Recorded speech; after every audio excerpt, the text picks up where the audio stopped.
बहुत महत्वपूर्ण विषय लेकर के आए हैं। गुरु और चंद्र का गजकेसरी योग, हंस योग, ये बहुत ही विख्यात और प्रसिद्ध योग है ज्योतिष शास्त्रों में।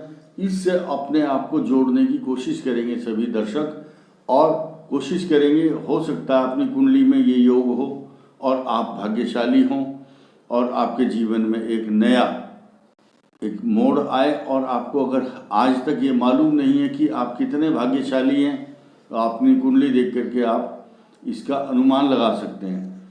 कुंडली में चंद्र और गुरु का योग ऐसा है जैसे कि आपने खीर बनाई और खीर में आप काजू, किशमिश, ड्राई फ्रूट और केसर डालते हैं तो उसको सजा देते हैं। ऐसे ही चंद्रमा और गुरु का संयोग होने से जीवन में निखार आता है और आपकी कीर्ति, यश, प्रसिद्धि, मान, सम्मान और सब लोग आपका अनुकरण करते हैं और आपके वंदना करते हैं।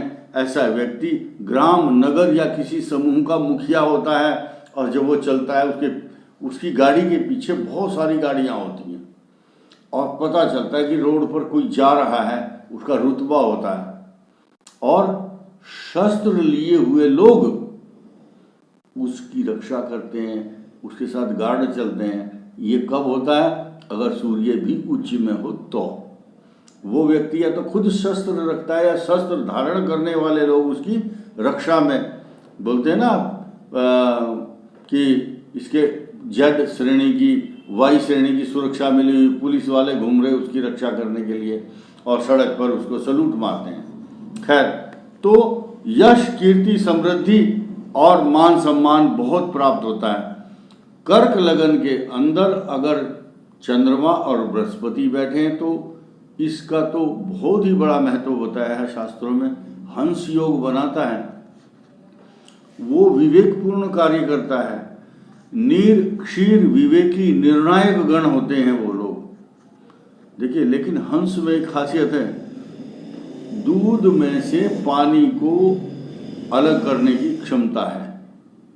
ठीक इसी प्रकार वो व्यक्ति जिसका हंस योग है वो बहुत न्यायपूर्ण और अच्छी बात करता है, सम्मानित जीवन व्यतीत करता है, उसकी प्रसिद्धि बढ़ती है। इसके अलावा गुरु चंद्र की तो बात हमने की, हर स्थान पर जहाँ भी बैठेगा अच्छा फल ही देगा।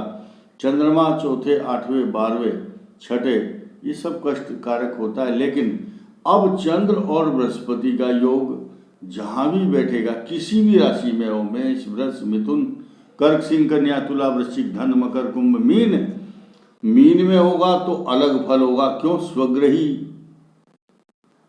बृहस्पति है वहां पर और चंद्रमा उसका मित्र है। शनि की राशि में अलग फल होगा। मंगल के साथ अगर चंद्रमा मिल गया और वहां बृहस्पति भी है तो महालक्ष्मी राजयोग बनाएगा।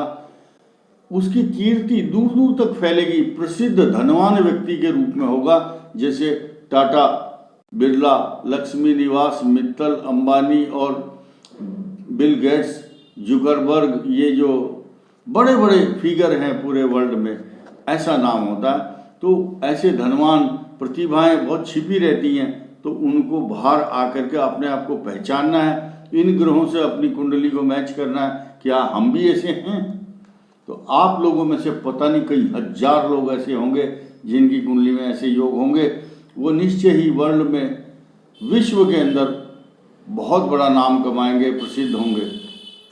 तो चंद्रमा और गुरु ज्ञान, बुद्धि, विवेक और न्याय करने की क्षमता, उनकी कलम के अंदर इतनी ताकत होती है। वो IAS, PCS, IPS, सेना के अधिकारी, बड़े बड़े डिसीजन लेने के लिए उनको नियुक्त किया जाता है। या वो लोग विदेश में राजदूत, एम्बेसडर का काम करते हैं और सचिवालयों में, जो किसी भी मंत्रालय में, विदेश मंत्रालय, गृह मंत्रालय, रक्षा मंत्रालय में बड़े बड़े निर्णय लेने के लिए जो सक्षम लोग हैं, ऐसे लोग जिनका चंद्र और गुरु का योग है, वो वहाँ बैठे रहते हैं। भारत को चलाने के लिए, जो देश को चला रहे हैं सही तरीके से, ऐसे ही चंद्र और गुरु वाले जो योग के लोग हैं, उनकी प्रसिद्धि, सम्मान और उनका ज्ञान उसका लाभ उठा रहा है पूरा भारत। तो ग्रहों का इतना बड़ा प्रभाव होता है कि ये इतना प्रभाव डालते हैं। एक अकेला ही बृहस्पति और चंद्रमा का योग अगर केंद्र में बैठा हो तो जीवन को इतना सुखद बनाता है, उस आदमी की कीर्ति खुशबू की तरह फैलती है। किम कुर्वन्ति ग्रहा सर्वे यस्य केंद्रे बृहस्पति। और शुक्र का भी बहुत बड़ा रोल है इसमें, लेकिन हम बृहस्पति की ही बात कर रहे हैं आज। लिखा है ज्योतिष शास्त्र में, बेसिक चीज बता रहा हूं। लग्ने शुक्रे बुधो यस्य यस्य केंद्रे बृहस्पति 10वें अंगारको यस्य स जाता कुल दीपक। वो बच्चा कुल में दीपक के समान होता है। और चंद्र गुरु वाले, हंस योग वाले, गज केसरी योग वाले देश में प्रसिद्ध होते हैं। उनका नाम रोज अखबार और टीवी पर आता है।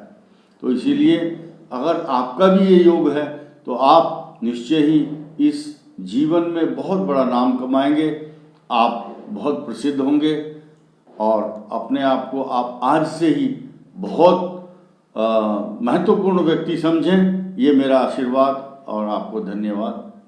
नमस्कार।